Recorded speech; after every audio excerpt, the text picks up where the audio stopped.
우리 초등부 사역을 하고 있는 신예랑 목사입니다. 저희 초등부에서는 항상 예배를 드릴 때마다 인사를 나누고 주의 이름으로 인사를 나누고 함께 말씀을 나누는데요. 우리 함께 이 시간 함께 인사 나누었으면 좋겠습니다. 할렐루야, 할렐루야, 아멘.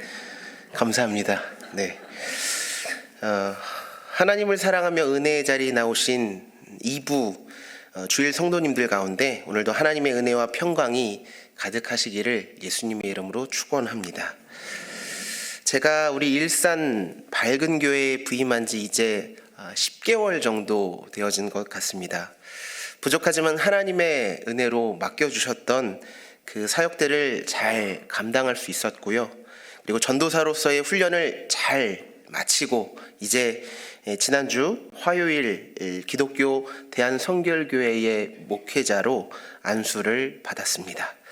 지도해 주시고 격려해 주신 담임 목사님, 그리고 부목사님들과 전도사님, 함께 기도해 주신 모든 성도님들께 다시 한번 감사의 인사드리겠습니다. 네. 오늘은 제 인생의 주일 장년부 예배 첫 설교 날입니다. 그래서인지 사실 초등부 예배 때와는 사뭇 다르게 좀 떨리는 마음도 있는 것이 사실인데요. 그러나 이 시간 부족한 종의 모습은 좀 감추이고 하나님의 말씀만 드러나고 은혜만 남는 귀한 시간 될 수 있기를 소망합니다. 오늘 말씀을 전하기 위해서 한 달 전부터 긴장하면서 기도해 왔던 것 같습니다. 어떤 말씀을 전해야 할까요? 주님, 기도하는 가운데 여러 본문들이 떠올랐는데요. 그 가운데에서 하나님께서는 돌이켜보면서 저에게 주셨던 마음에 대해서, 은혜에 대해서 나눠볼까 합니다.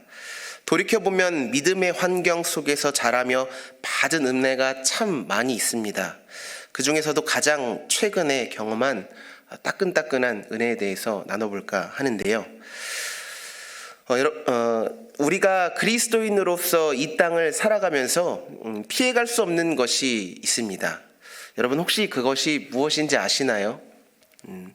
저희 사모에게 물어봤더니 코로나라고 하더라고요. 네. 여지없이 예외 없이 누구도 피해갈 수 없는, 예외가 없는 것이 바로 코로나라고 그러더라고요. 저도 겪고 나 보니까요, 맞는 말인가 싶었던 것 같습니다. 그러나 오늘 제가 드리고 싶은 대답은 고난, 고통입니다. 여러분, 우리가 이 땅에서 육신을 입고 살아가는 한 고통과 고난을 피해갈 길이 없습니다. 이런 힘든 상황 가운데 우리는 우리의 미성숙함과 실수로 인한 때로 상처를 받기도 하고 또 상처를 주기도 합니다. 저는 오늘 여러분과 함께 그리스도인의 중요한 덕목, 그러나 그만큼 실천하기에 불편하고 또 어려운 용서에 대해서 함께 생각해 보며 은혜 나누기를 원합니다.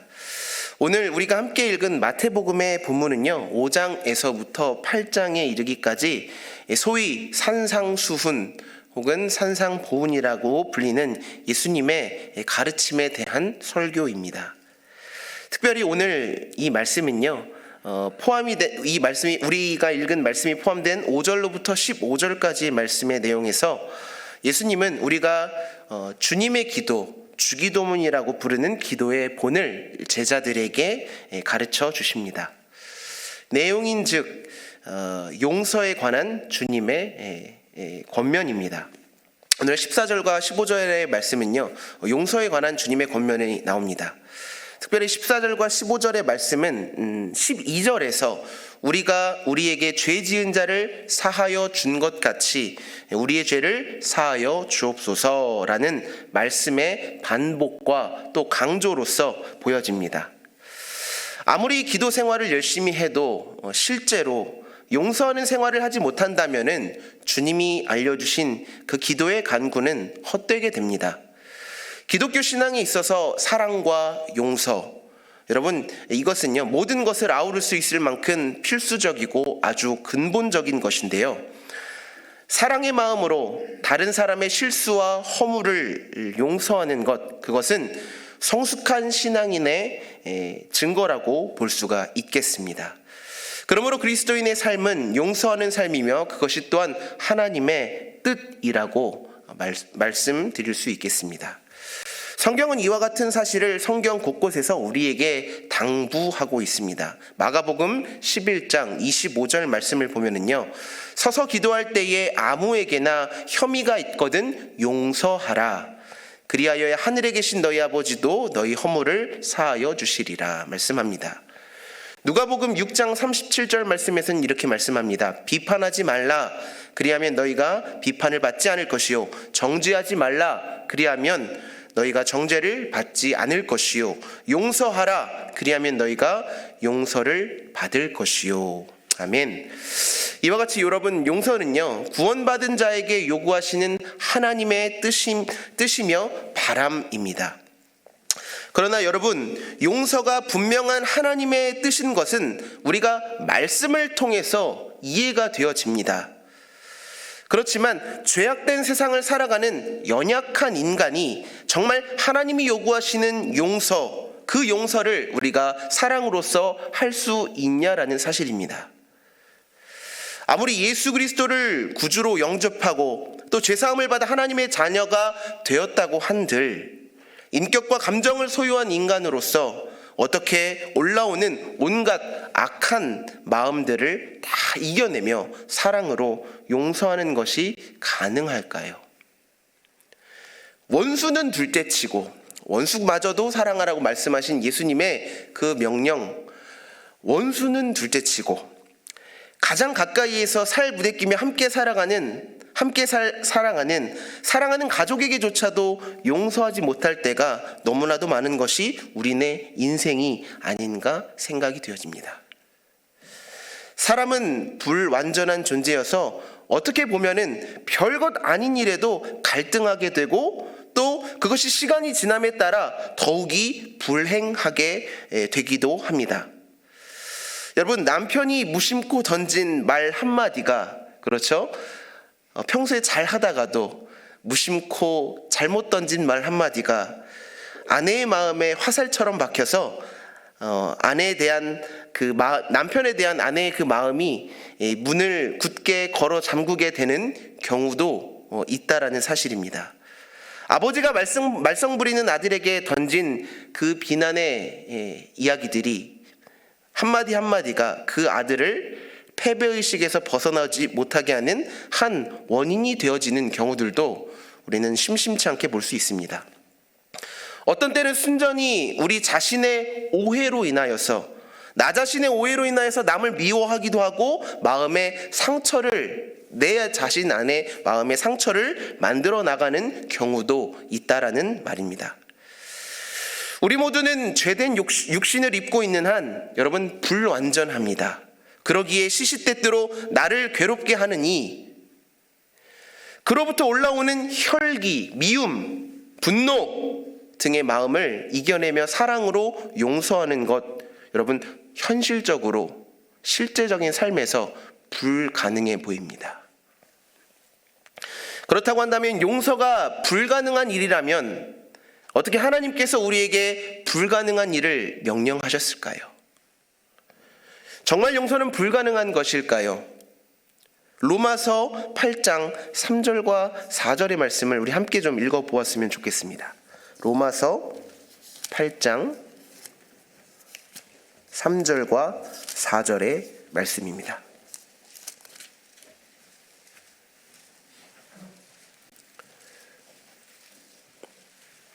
읽겠습니다. 시작.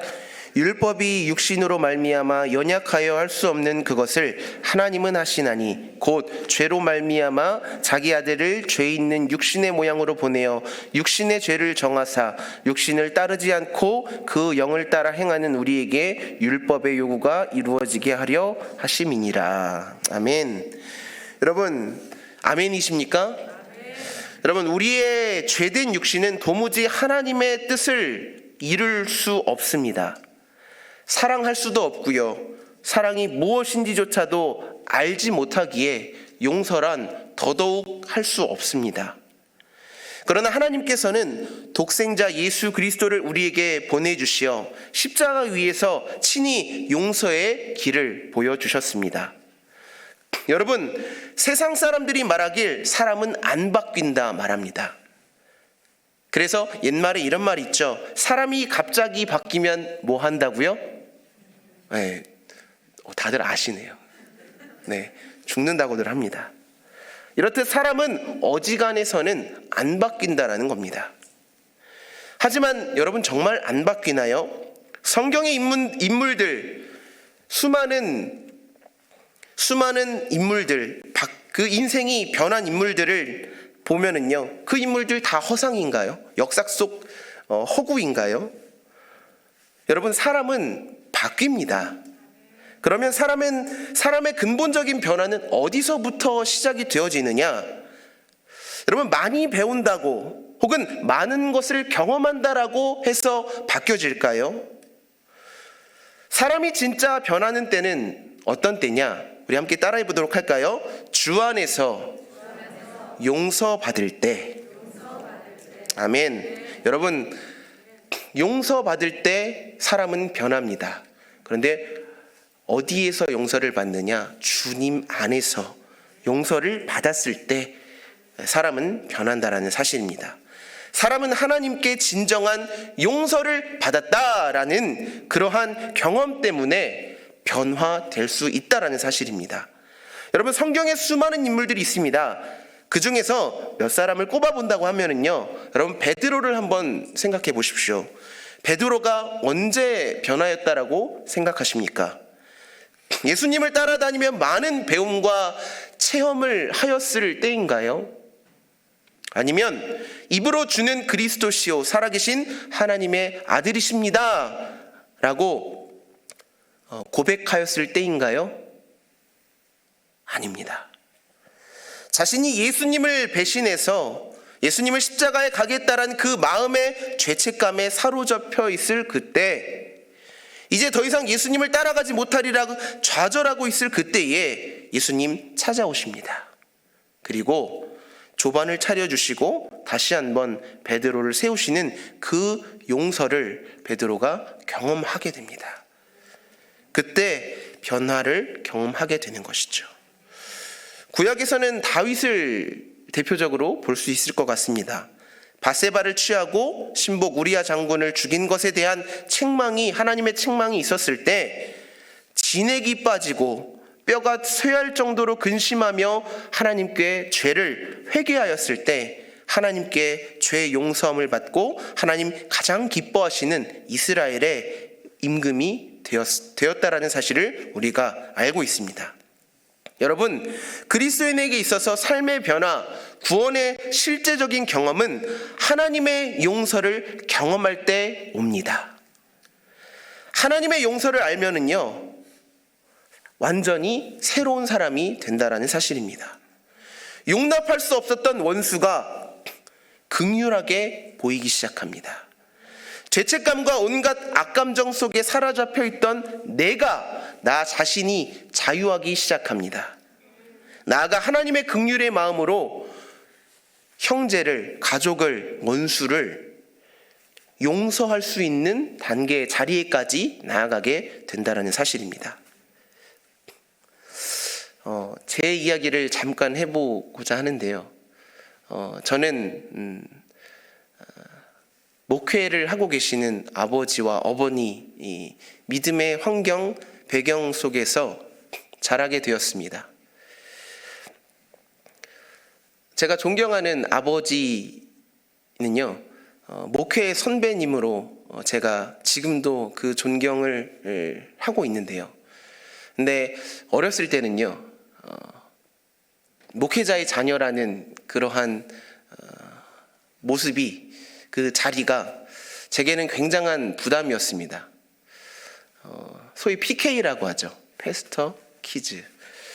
근데 그 PK로서의 보여지는, 그 보여져야만 하는 목회자의 자녀로서 조금 더 얌전해야 하고 단정해야 하고, 그리고 본이 되어야만 한다라는 그러한 어떠한 자리들 때문에, 그리고 또 개척을 하신 아버지의 그 신앙의 엄격한 또 훈육 그 과정이 어린 저에게 있어서는 먼저 이해가 되어지고 경험이 되어진 이후에 순종하며 나아갔던 자리가 아니라 아버지의 신앙 기조를 따라서 그렇게 자랐던 것 같습니다. 그러다 보니 중학생 때 하나님을 인격적으로 만나는 그 은혜 사건이 있었고, 또 그때부터 해서 소명을, 하나님의 부르심에 대한 소명을 입었는데요. 그렇지만 아버지와의 그러한 어떠한 그 관계적인 부분에 있어서 제가 지금 돌이켜 보면은 건강하지는 못했던 것 같습니다. 아버지를 이렇게 안 좋게 이야기하는 것은 아니고요. 제가 아버지를 오해하는 영역이 많이 있었습니다. 그래서 아버지께 사랑받는 그 과정을 저는 있는 그대로 사랑해 주시고 예뻐해 주시는 그 모습으로 이해하기보다는 항상 보여지는 모습으로, 남들 앞에서 보여지는 모습으로, 그리고 아버지 앞에서 신앙의 그런 훈육을 교육을 잘 따라가는 아들로서 보여져야 하는 모습들이 더 많이 있었다라는 사실이죠. 그러다 보니 아버지와의 그러한 관계는 자연스럽게 또 하나님과의 관계로 이렇게 비춰지게 되어졌습니다. 그래서 있는 그대로의 모습으로 하나님께 용납받고 죄인임을 깨달았던 그 중학생 어린 나이의 그 신앙이 하나님께 그렇게 조금 더 계속적으로 발전해 나갈 수 있었을 만한 기회가 있었음에도 불구하고, 제가 아버지에게 그렇게 사랑받기 위해서 택했던, 인정받기 위해서 택했던 그런 모습들이 하나님에게도 드러나게 된 겁니다. 그래서 원래의 모습은 계속 감추고, 그렇게 목회자의 자녀라는 그런 가면 뒤에 계속 저를 숨기면서 그렇게 살았던 것 같습니다. 공부도 열심히 했고요. 삶의 본도 보여야 했기 때문에 그런 것이 어린 제 나이에는 나름 스트레스가 되었던 것 같습니다. 그래서 독립할 수 없었던 시기에는 부모님 밑에 슬하에서 이렇게 있었지만, 이제 대학교를 가고 군대를 다녀오고 났을 때에는 학교에서 공부해야 한다라는 핑계로 제가 기숙사로 도피를 하게 됩니다. 그리고 대학원의 과정이 마쳐지기까지 거의 한 10년의 시간을 집 외에 밖에서 보내게 됩니다. 아버지와의 관계 가운데 그러한 어떠한 제한의 모습들이 10년이라는 시간을 통해서 계속 골마져 가게 됩니다. 하루는 이런 기도와 이런 고민이 있었습니다. 분명 하나님 나를 부르셨고 하나님의 종으로 준비되어져야 되는 과정 가운데 조금 더 하나님을 깊이 있게 알고 싶고 조금 더 하나님을 사랑하고 싶은데 어느 순간 어느 영역 이상으로 나아가지 못하고 있는 제 모습을 발견했습니다. 그리고 그 원인이 무엇일까에 대해서 고민해 보았지만 그것을 찾아내질 못했습니다. 대학원의 과정을 마치고 나서요, 30살이 되었을 때 이제 DTS 과정, 예수전도단 DTS 과정을 하게 되었습니다. 그곳에서 하나님의 말씀으로 살아내는 훈련을 한번 해보아야겠다. 사역의 자리로 사역을 하고 있었지만 MBB를 마침과 동시에 전도사 사역을 잠시 멈추었거든요. 그때 하나님의 말씀으로 살아가는 훈련을 한번 해보아야겠다. 전도사 아닌 정말 하나님 앞에 인격체로서. 그래서 예수전도단 안에서 하나님의 말씀으로 살아가는 훈련들을 한 가지 한 가지 해보기 시작합니다. 그 속에서 제 안에 제가 인지하지 못하고 있었던 상처와 그런 모습들이, 고민의 모습들이 발견이 되어지게 됩니다. 하나님 그 모습을 발견시키시고요. 그 다음에 제가 회복해야 할 그 영역이 있음에 대해서 보게 하셨습니다. 그 시간이 끝나고 난 이후에 한 6개월의 시간이 맞춰지고 난 이후에 다시금 집으로 돌아왔지만 이게 제 안에 그런 상처들을 갖게 된 것은 제 원인이었지만 그 화살이 모든 화살이 아버지에게 있었거든요. 아버지를 용서하지 못했습니다. 그런데 그런 시간들이 지속될수록 하나님과의 관계적인 그 영역들도 여전히 제자리 걸음이었습니다. 그래서일까 참 많은 고민을 했습니다. 내가 하나님께 부르심을 받았지만, 하나님의 종으로, 하나님의 사역자로 쓰임받기 위해 종으로 부르심을 받았지만 이 길을 가야 되는 것이 맞는 것일까에 대한 대학원을 마쳤음에도 불구하고 그런 마음이 들더라고요. 결혼을 앞두고 그 냉랭한 그 관계의 골이 최고조에 달했습니다. 그리고 아버지와의 관계 가운데 어떤 부딪힘의 시간들도 있었습니다. 그런데 감사한 것은 어머니와 아버지의 기도의 어떤 영역인 것 같기도 하고, 그리고 저도 그 문제를 가지고서 부단히 기도하였습니다. 이 문제 해결하지 못하면 하나님, 나 이 길 걸어갈 수 없습니다. 이 고민을 하고 있었던 때였기 때문에 하나님께 참 많은 기도와 엎드림의 시간이 있었던 것 같습니다. 결혼을 앞두고 그 문제의 부딪힘의 시간들 속에서 아버지와의 그런 회개의 시간이, 하나님의 긍휼하심이 부어지는 가운데 회개의 시간이 있게 됩니다. 그래서 이전에 아버지와의 관계 안에서 제가 제 자신에게 상처를 주었던 영역들에 대해서, 그리고 아버지를 오해했던 것들에 대해서 아버지에게 또한 그런 오해를 통해서 아버지에게 또 다른 상처를 입혔던 것에 대해서 용서를 구하게 됩니다. 처음이었습니다. 아버지께 그런 용서를 구해봤던 적이. 그런데 그런 용서를 구했을 때 처음에는 그 관계가 바로 회복되어지진 않더라고요.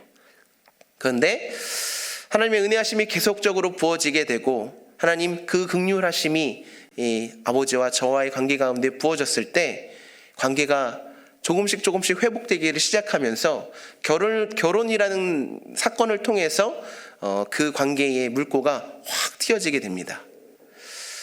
지금은요, 이제 결혼한 지 한 이제 2년 차 되어 가고 있는데요. 그간의 관계들이 정말 눈 녹듯이, 언제 그랬냐는 듯이 싹 사라지고 이제는 아버지와의 관계가 많이 회복되어졌습니다. 그래서 신기한 것은요, 아버지와의 그런 관계가 회복되어지고 나니까요, 하나님과의 어떤 보이지 않았던 막이 이렇게 거치면서 하나님과의 관계도 회복되어지는 것이 느껴졌습니다. 그래서 지금은 정말로 기쁨과 또 소망 가운데 이렇게 사역을 즐거운 마음으로 하고 있습니다. 여러분, 사람은요, 용서받을 때 큰 변화를 경험하게 됩니다. 그런데요, 그 용서가 하나님이 주시는 용서여만 한다라는 사실입니다.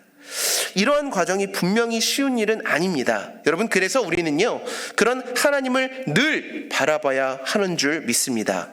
그럼에도 우리는 육신을 입고 살아가기 때문에 늘 불완전합니다. 하나님을 보다가도 다시금은 세상을 보는 것이 우리입니다. 그래서 예수 그리스도께서 우리의 불완전함을 위해서 십자가에 달려 돌아가실 수밖에 없으셨다라는 사실입니다. 여러분, 이 사실이 우리 모두에게 은혜인 줄 믿습니다. 오늘부터 시작되어지는 이 고난주간에 여러분, 정말 우리가 깊이 있게 주님께서 십자가에서 보여주신 그 사랑과 그 용서를 우리가 묵상해야 하는 줄 믿습니다. 이 시간 함께 기도하도록 하겠습니다. 거룩하신 사랑의 하나님,